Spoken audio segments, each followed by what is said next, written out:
It's the end of the year, and you know what that means. Countdown season is upon us. We're going to kick off this countdown season counting down our top 5 St. Augustine restaurants. I think it goes without saying, but let me say it anyway for you internet trolls out there. This is 100% my opinion, and if you feel differently, feel free to shout out your restaurant in the comments. Coming in at number 5 is the Burrito Works, the taco shop. Some people will say it's technically not a taco unless it's on a flour tortilla. I don't care what you call it, it is good. My favorite order there are 2 chicken soft tacos on a flour tortilla, 1 Baja style and 1 the Works style. My second favorite thing on the menu is probably their nachos or their UFO. Both are really good, both well worth it, and everything is so reasonably priced. Coming in at number 4 is the Floridian. Located off of Spanish Street, this farm-to-table restaurant has something for everybody, no matter what your diet restrictions are, whether you're vegan, vegetarian, pescatarian, or you are an everything-atarian like myself. So when it comes to the type of food they serve, I would call it Southern cuisine, but a healthy version. I don't know the best way to describe it. It's good, just go try it out. My favorite thing on the menu is the cornbread stack with whatever the fish is that they're serving it with.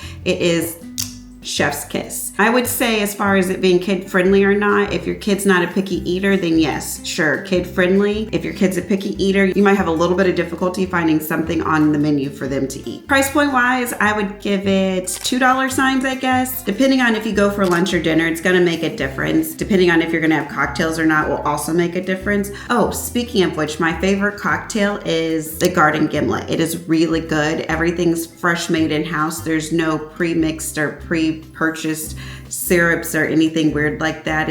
Everything is made right there. So whether you're going for happy hour and a couple appetizers, or you're going for lunch or dinner, there's something on the menu for everyone. Coming in at number 3 is Pizzali's, aka the Chianti Room. Owned by the same people as Prohibition Kitchen. Initially, Pizzali's, when I first moved here, was a separate restaurant in front of the Chianti Room, but all the same owner, and now I believe it's all in one. I go there for the pizza. I'm not a big Italian food person, but the pizza is hands down the best pizza I've had since moving to the South. It's the closest thing to New York style pizza I've come across. So my favorite order there is just a single slice of pepperoni pizza. It is really good. If I'm being honest, the whole menu's decent. I'm just not a huge Italian food person, so that's where I kind of digress. As far as kid friendly, I would say, yeah, it's pretty kid friendly. Most kids like butter noodles or spaghetti or cheese pizza, and there's tons of those options. I believe there's even chicken fingers on the menu. So yes, kid friendly for sure. Price point wise, before when it was just Pizzali's, now I would probably give it $2 signs, but that's just because the menu's much more expansive. Anyway, it's all good. Go check it out. Take my word for it. It's worth it, especially if you've got a family coming in and need something that's easy and pretty cost effective, and there's something on the menu for everyone. Coming in at number 2 is a place I hold near and dear. I had my first date with my husband there. Our engagement photos were taken there. Our rehearsal dinner was there. The Forgotten Tonic. John, the owner, is amazing. I can't say enough good things about him and the staff there. They actually are expanding into the space next door, which I am so pumped about, because like so many other restaurants, everybody in the old city struggled during the sickness that shall not be named. So it's just really awesome to see them come back and come back so strong. I'm so pumped and so excited for them. My favorite item is probably the baked brie, hands down. No, it is the baked brie. The baked brie is amazing. It's to die for. It was one of the most popular things on our rehearsal dinner menu. So yes, the baked brie is my favorite thing. All of the cocktails are amazing. Gotta go check them out this time of year. Everything is Christmas themed. It's like Santa Claus threw up in there. It's amazing. I'll insert some clips here. But yes, absolutely love it. Perfect location for happy hour. Perfect location for a quick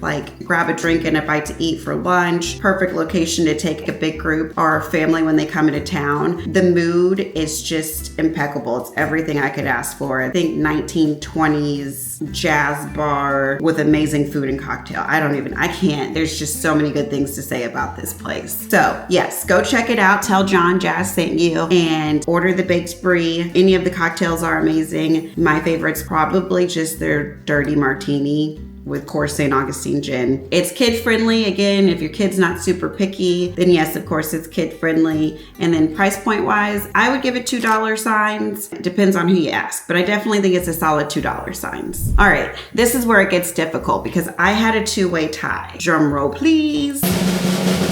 Ember and Iron and Asado Life. 6 months ago, I didn't know anything about Asado Life, and now I can't say enough good things about them. Let's start with them. So the way Asado Life came to be is the owner and his wife used to make grills, and they would make grills out of the garage, and they used to do little pop-ups all over St. Augustine, and it just grew in popularity, and now they have their own restaurant, waterfront restaurant on Shipyard Way. It is one of the most gorgeous spaces I've ever seen when it comes to restaurants. The inside is just impeccable. The views are amazing. It's on the water, the grills, the outdoor seating, the indoor seating, the bar, everything is just spot on. The attention to detail is just above what you would expect. So there's several different experiences that you can book at Asado.